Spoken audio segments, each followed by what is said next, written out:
So the human papillomavirus vaccine, particularly in this month of cervical cancer awareness, is really important for families to consider and children and adolescents to receive. It is preventative in getting the virus that leads to cervical cancer or can lead to cervical cancer.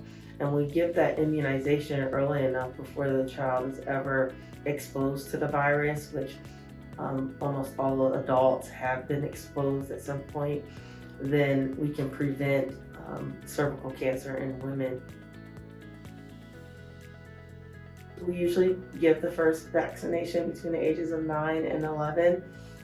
Those are times where we know no one has been sexually active, or more likely that we don't have someone who's been sexually active, and it's protected for a lifetime.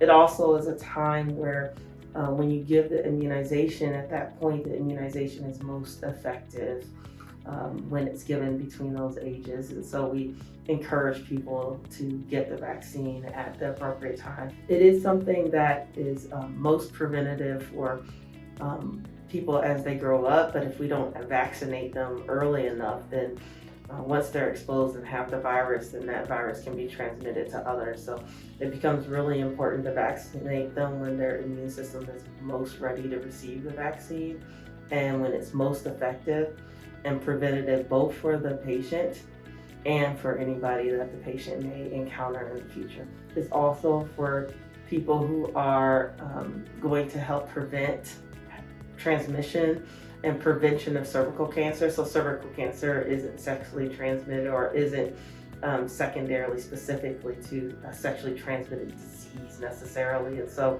if you can prevent cervical cancer, then you prevent a cancer in a young woman or older woman that can cause death.